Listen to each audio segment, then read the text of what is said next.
The topic of this presentation is the federal housing rights of victims of domestic violence. If you or someone in your household are the victim of domestic violence, dating violence, or stalking, your housing rights may be protected under the Violence Against Women Act. This act protects you while you are seeking admission to or living in public housing and Section 8 voucher or project-based housing. There are 3 categories of victims in the Act. Each category has a special legal definition. The first question is whether your situation fits within one of these definitions. If the abuser is related to you by blood or marriage, is a current or former spouse, or is a current or former significant other, you are considered a victim of domestic violence.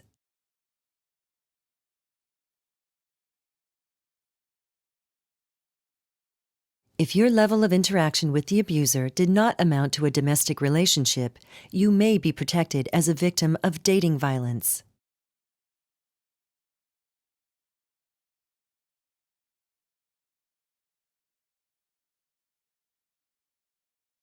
Under the Act, stalking does not require a familial or intimate relationship. To meet the definition of a stalking victim, you need only show that the person's repeated behavior caused you to fear for your own or another's safety, or caused you to have serious anxiety. Having determined that you are a victim of domestic violence, dating violence, or stalking, the next question is, from what are you protected? The Violence Against Women Act prevents your housing provider from taking actions against you on the basis of the abuse or stalking.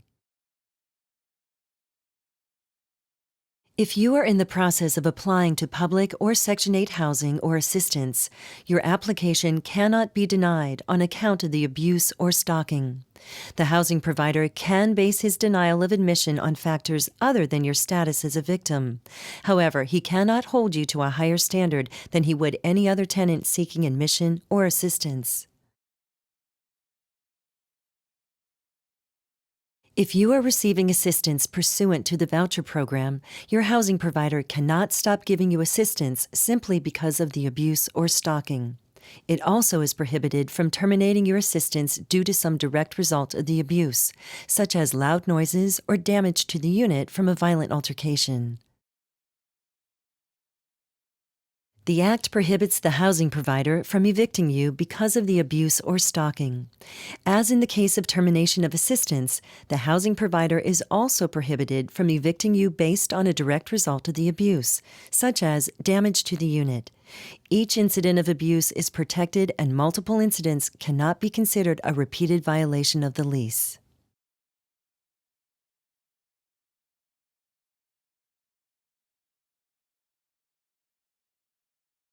The Violence Against Women Act provides an exception to the one-strike rule, which would otherwise permit the housing provider to evict a tenant for a single event of criminal activity on the premises.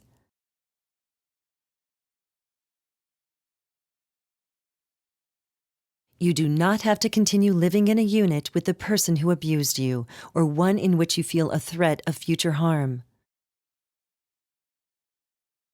You can request that your housing provider evict the abuser from your unit and allow you and other household members to stay.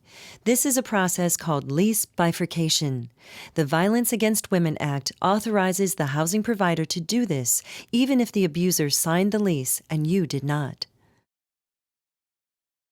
If you participate in the voucher program and you believe that eviction of the abuser would be insufficient to protect you, you may request to port or move to another location. To be eligible for portability, you must show that you believe there is a continued threat of harm by the abuser if you remain at your present unit.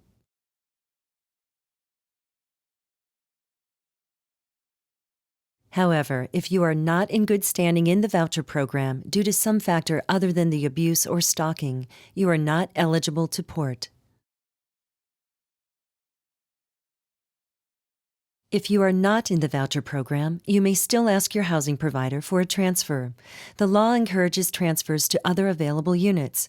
However, it is ultimately the housing provider's decision whether or not to transfer you.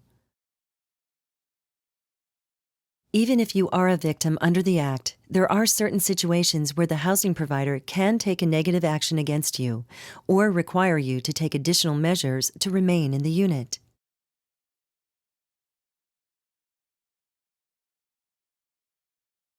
The statute allows the housing provider to evict you if it would be dangerous to its employees or other tenants for you to remain on the property.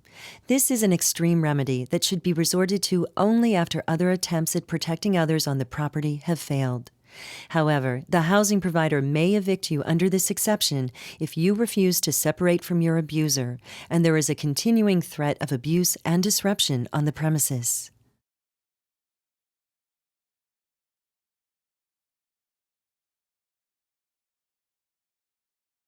You may be required to give some form of documentation of the event. You can satisfy this request by submitting any one of these forms of certification. You are not obligated to present an official report of the abuse.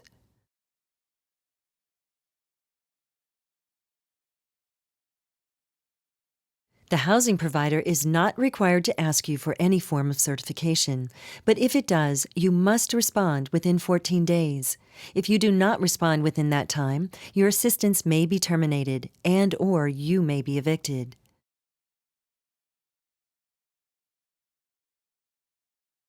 Before evicting or terminating the assistance of your abuser, the housing provider may request that he or she also submit documentation regarding the abuse.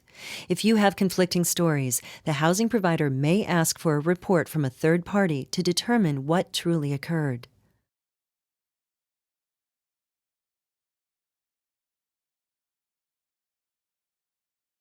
If you have committed a crime unrelated to the abuse, the housing provider is not required to allow you to remain in the unit merely because you were abused. For example, if you are caught with drugs on the premises, the housing provider may evict you. Likewise, if an incident other than the abuse violates your lease agreement, you may be evicted. For example, the housing provider may take action if you fail to pay rent or have an unauthorized person staying in the unit. The Violence Against Women Act only applies to victims of certain abuse who live in specific housing situations. If you do not fall within the statute's protections, you may have other alternatives, including a discrimination claim under the Fair Housing Act. For example, if you are a female and the housing provider evicted you after a domestic violence altercation, but does not evict male tenants who were victims of violence, you may have a disparate treatment discrimination claim because the housing provider is treating you differently from male tenants. If your housing provider has a policy that evicts all tenants who are involved in domestic violence altercations, you may have what is called a disparate impact claim of discrimination because the majority of domestic violence victims are women. In summary, you do not have to remain in a unit with someone who has abused you or a household member, or in a unit where you feel a continued threat of harm. You cannot be discriminated against with regard to housing admission or assistance merely because you or a household member were the victim of abuse or stalking. Inform your housing provider of the abuse or stalking and request that it take action to protect you from future harm.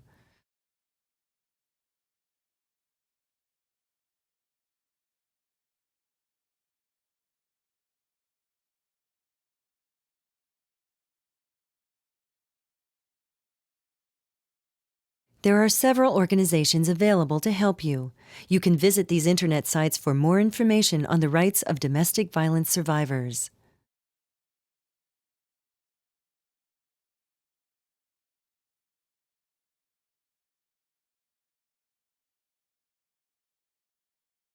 Neighborhood Legal Services Association is a nonprofit law firm providing free help to eligible clients.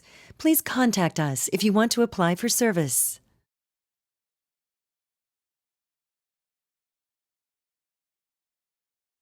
Individual circumstances make a big difference in how the law will affect you.